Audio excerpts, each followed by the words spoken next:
오늘은 길들여지지 않는 문제 앞에서라는 제목으로 말씀 전하겠습니다. 2022년 연말에 경북 울진의 한 대형 방목장에서 한 부부가 사고로 죽는 사건이 있었습니다. 이 부부가 처음에는 이제 새끼곰 3마리를 분양을 받아서 키웠어요. 어리니까 이제 조그만 새끼곰이니까 처음에는 자기 집에서 우유를 먹이면서 키웠습니다.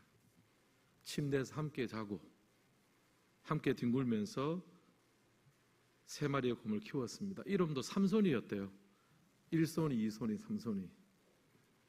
사람과 함께 자랐기 때문에 공격성도 거의 없었고요.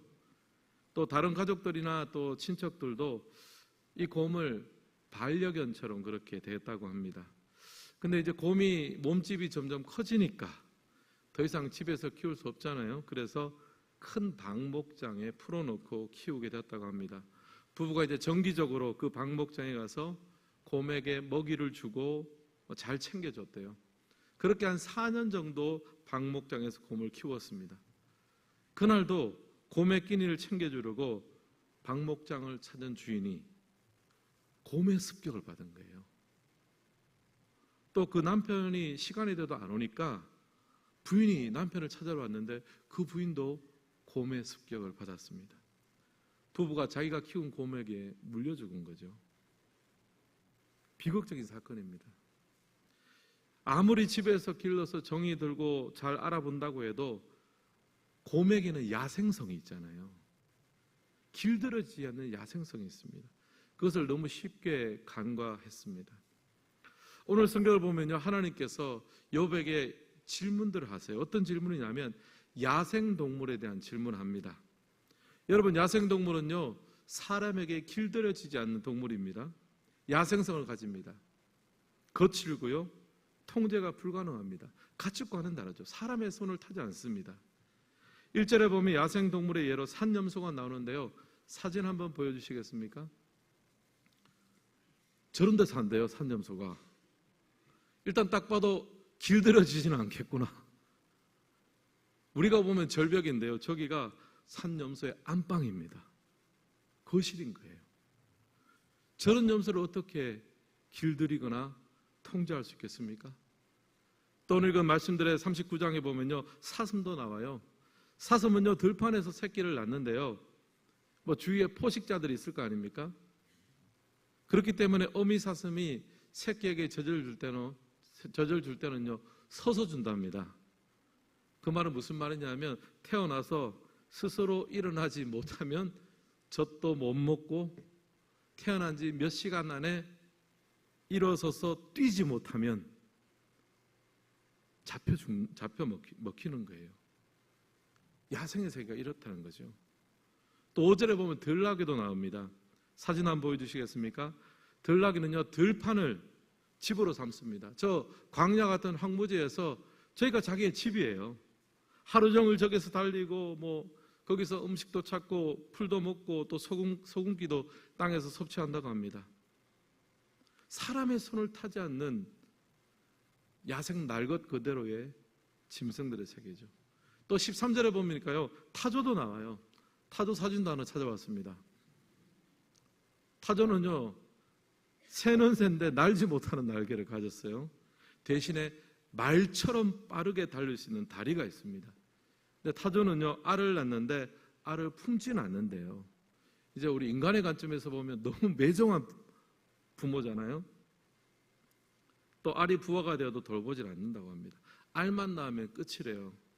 근데 타조가 사는 땅은 온도가 굉장히 높습니다. 그래서 그냥 가만히 두어도 자동적으로 부화가 된대요.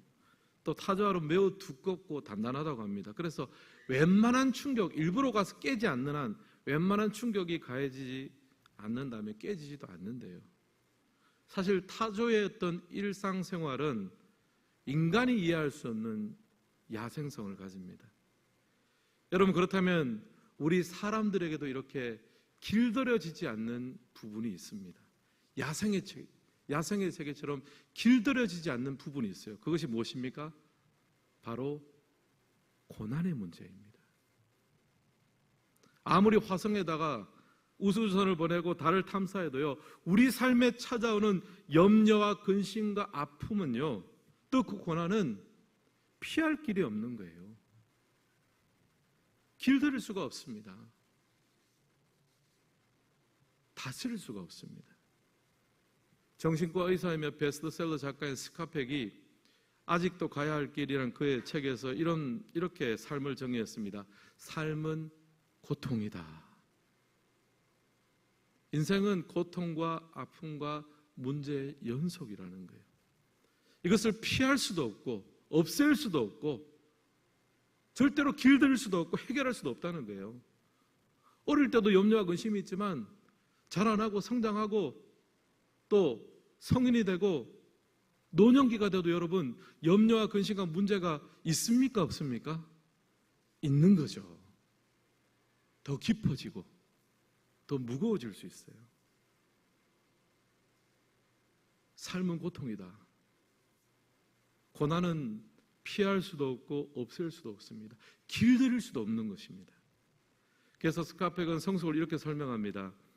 고통은 항상 있는 것입니다. 그렇기 때문에 그 고통을 있는 그대로 받아들이는 것이 성숙의 첫걸음입니다. 통찰력 있는 말이죠. 여러분, 그뿐 아니라 우리가 구약 성경에 보면요, 야곱이 나오잖아요. 야곱은 12족장의 아버지입니다. 이스라엘 나라의 출발점입니다. 국부라고도 할 수 있습니다. 근데 동시에 야곱의 인생은요, 고난의 연속이었습니다. 젊었을 때는 형을 피해서 외삼촌 라반의 집으로 도망갔습니다. 정말 사랑하는 가족의 그 품을 떠나야만 했습니다. 또 라반에게 많이 쏟고 정말 힘겨운 생활을 했습니다. 그리고 고향으로 돌아올 때도 다시 형 에서를 만나는 것이 두렵고 무섭고 떨렸습니다. 고난의 연속이었습니다. 또 가나안에 정착해서도 사랑하는 딸 디나가 어려움을 겪고 또 그 분을 참지 못한 아들들이 그 족속을 다 죽여버려가지고 그나마 좀 자리 잡고 있던 그것을 떠나야만 됐습니다. 안정감이 없는 거죠.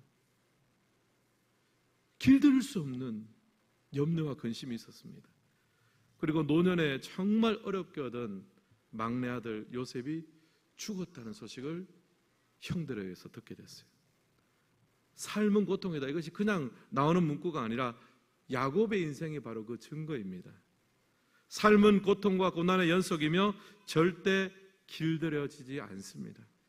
아무리 인생에 대해서 우리가 많이 알고 경험도 많고 성숙하다고 해도 고난을 길들일 재간은 우리에게 없는 거예요. 오늘 읽은 본문 속의 욥도 고난을 맞닥뜨렸습니다. 여러분, 욥의 인생을 우리가 쭉 수요일 날 설교를 해서 알지 않습니까? 욥은 정말 곰 같은 재난을 맞닥뜨렸습니다. 자녀들이 갑자기 재난을 당해 죽고요, 재산을 잃고 건강도 잃어버렸습니다. 그리고 사랑하는 아내마저도 하나님을 저주하고 죽어라, 그런 소리를 들을 정도였습니다. 폭풍 같은 고통 속에 있었습니다. 제가 이 말씀을 좀 묵상하면서 어느 노래 가사를 하나 들었는데요, 굉장히 마음에 와닿더라고요. 이런 노래 가사가 있더라고요. 우리는 작은 배에 슬픔이라는 짐을 싣고 시간이라는 물길을 타고 가는 뱃사람 같습니다. 굉장히 와닿지 않습니까? 이게 막 제가 목청을 높여서 이야기해도 이게 더 와닿는 것 같아요. 여러분, 우리 인생은 어떻습니까? 작은 배, 어떤 짐을 싣습니까? 슬픔이라는 짐을 싣고 또 어떤 물길을 따라 흘러갑니까? 시간이라는 물길을 타고 가는 누구라고요? 뱃사람 같아요. 피할 수도 없고 짐을 버릴 수도 없고 시간은 흘러가고 작사자가 발견한 인생이에요. 길들여지지 않는 슬픔과 아픔의 문제. 사랑하는 성도 여러분, 오늘 여러분에게는 어떤 고난, 어떤 아픔이 있습니까? 갑작스런 질병이 발병하셨습니까? 재정의 문제가 터지셨습니까? 또 사랑하는 자녀의 신앙과 진로 문제로 염려 근심하십니까? 여러분, 그 근심을 여러분이 통제할 수 있습니까? 없습니다. 길들일 수 없습니다. 좀 시간이 가면 더 길들일 수 있고 내가 좀 능력이 더 연륜이 차면 길들일 수 있을 것 같은데 전혀 그렇지 않습니다. 고스란히 당하고 맞이할 뿐입니다. 보니까 고통 총량의 법칙이라는 것이 있더라고요. 우리가 평생 살아가면서 당하는 고통이 다 똑같아요. 총량이 있대요. 그러니까 어떤 사람은 사춘기를 무난하게 잘 지나가면, 야, 우리 집은 사춘기를 세게 하는데 저 집은 왜 그렇게 사춘기를 안 하냐 그러면은 나중에 그 아이는 자라서 갱년기를 심하게 한대요. 할 건 다 한다는 얘기예요. 그러니까 다른 사람 보고 부러워할 게 없다는 겁니다. 아, 우리 집은 이렇게 염려가 많고 근심이 많고 고난이 많은데 왜 저 집은 그런 게 하나도 없는가? 겉으로 보면요 굉장히 평안하고 문제가 없는 것 보이는 같은 가정도요, 가까이 들어가서 들여다보면요 눈물이 있고 아픔이 있고 고난이 있습니다. 고통의 총량이 모든 사람에게 다 똑같다는 말입니다. 누구에게나 인생에 길들여지지 않는 문제와 염려와 아픔이 있습니다. 지금 하나님께서는 욥에게 바로 그 지점을 물으십니다. 인생에 길들여지지 않는 고난을 맞닥뜨린 욥에게 이렇게 물으세요. 내가 산염소가 새끼치는 것을 본 적이 있느냐? 없죠. 사람이 어떻게 야생의 세계를 알 수 있겠습니까? 내가 들나귀가 두루다니며 풀을 찾는 것을 본 적이 있느냐? 없죠. 우리는 문명세계, 우리가 경험하고 우리가 보는 것만 알 수 있습니다. 야생은 알 수가 없습니다. 결론은 모른다입니다. 이것은 인간의 영역이 아니라 창조주 하나님의 영역입니다. 사람은 여기에 대해서 무능하고 모른다라고 말할 수밖에 없습니다. 이것은 창조주 하나님의 영역입니다. 욥도 그 부분을 인정하는데요, 욥기 42장 2절 말씀 우리 같이 한번 읽겠습니다. 주께서는 못하실 일이 없사오며 무슨 계획이든지 못 이루실 것이 없는 줄을 아오니. 욥이 지금 하나님께서 묻는 모든 대답에 대답을 못하는 거예요. 야생의 세계에 대해서 아는 것이 아무것도 없습니다. 그것은 창조주 하나님이 아실 일이지 인간은 알 수 없는 영역이었습니다. 욥이 그것을 침묵으로 일관하고 하나님께 인정합니다. 나는 모릅니다. 그러나 하나님은 아십니다. 나는 무능합니다. 그러나 하나님의 계획은 못 이루실 것이 없는 줄을 믿습니다. 사랑하는 성도 여러분, 이런 의미에서 신앙생활은요, 내 삶에 찾아온 고통의 의미를 설명하고 이해하는 것이 아닙니다. 고난을 이해하고 길들이고 이겨낼 힘은 우리에게 없습니다. 맞이하고 당할 뿐입니다. 우리는 고난에 대한 통제권이 없습니다. 그러나 내게는 고난을 길들일 힘은 없지만 그 모든 것을 다스리시고 인도하시고 무슨 계획이든지 이루시는 하나님을 붙들고 하나님은 믿을 수 있는 줄은 믿습니다. 신앙은요, 극복하고 이기는 것이 아니라 믿고 동행하는 거예요. 극복하고 이기는 것이 신앙이라고 생각하면요, 여러분 우리가 얼마나 신앙생활을 할 수 있겠습니까? 세상적으로 극복하고 이기고 잘 나가는 사람이 우리 중에 몇 명이나 있겠습니까? 신앙은 다 설명하고 다 극복하고 다 이기는 것이 아니라 어떤 상황 속에서도 피조물은 그것을 알 수 없지만 창조주 하나님은 아시오니 그 하나님을 더 믿으며 더 신뢰하며 더 동행하는 것이 신앙의 본질입니다. 월터 스토프라고 유명한 신학자가 있습니다. 이 신학자의 아들이 등산을 하다가 25세 조난을 당해서 죽었습니다. 굉장히 유명한 신학자인데 신학으로 세상의 모든 것을 다 풀어내는 세계관 신학자예요. 근데 자신의 아들이 죽고 나니까 설명이 안 되는 거잖아요. 이걸 어떻게 설명하고 이걸 어떻게 받아들이겠습니까? 나중에 스토프가 이런 말을 했습니다. 나는 아들의 죽음을 통해 고난을 설명해 주시는 하나님이 아니라 고난 속으로 들어오시는 하나님을 발견했다. 고난 자체를 제어하거나 길들이지 못했는 거예요. 그러나 그 고난 속에서 그와 함께 동행하시고 낙심치 않게 하시고 계속 믿음의 길을 가게 하시는 하나님은 내가 만나고 발견했다. 그 말을 하는 거예요. 저도 최근에 제 친한 친구 아들이 갑자기 죽었다는 소식을 제가 들었습니다. 너무 젊은 청년이고 신앙이 좋고 재능도 많고 다정다감했던 아이였습니다. 좋은 대학에 장학생으로 입학을 했고 아주 행복하게 잘 살았습니다.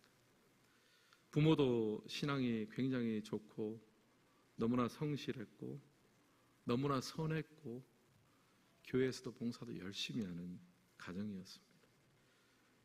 그 아들이 이제 죽었다는 이야기를 듣고 가서 이제 그 장례 예배에서 기도 부탁을 받았어요. 굉장히 난감하더라고요. 가서 내가 울어주는 건 하겠는데, 야, 내가 참 무슨 기도를 할 수 있을까?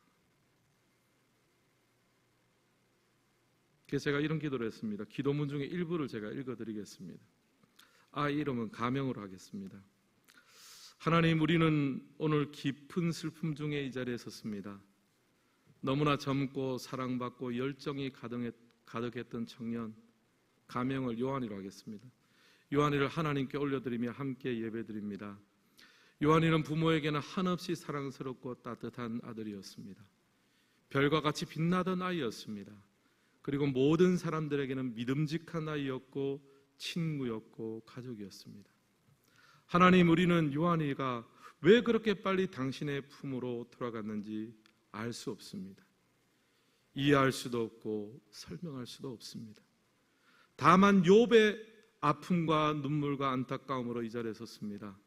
하나님의 시간 당신의 긍휼과 위로를 우리 모두에게 베풀어 주십시오. 하나님, 유다가 무너져갈 때 하늘을 향해 간구했던 선지자 이사야의 고백을 떠올립니다.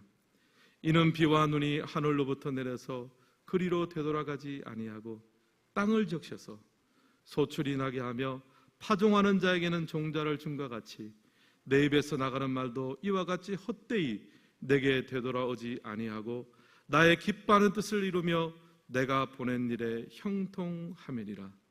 하나님, 비와 눈이 내려서 헛되이 사라지지 않고 땅 속에서 생명의 원천이 되듯이 오늘 이 장례가 부모와 가족들과 모든 내려는 마음속에 은혜의 빗물이 되게 하여 주시옵소서.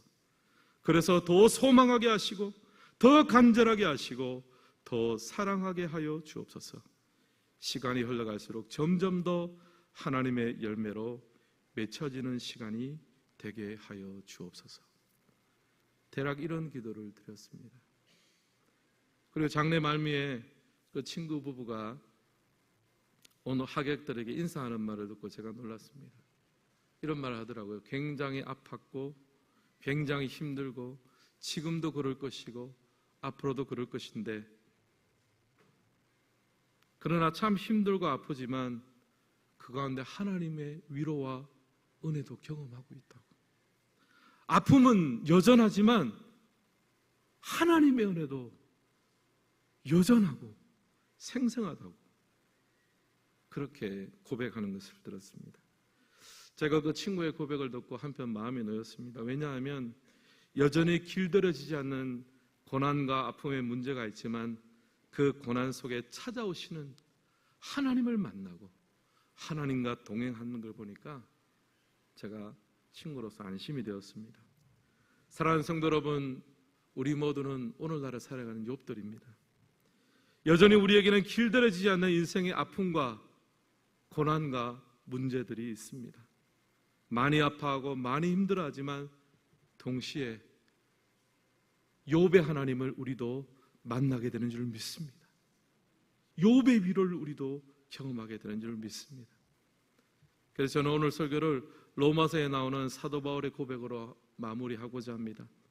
로마서 8장 37절과 39절 말씀 우리 같이 한번 읽겠습니다.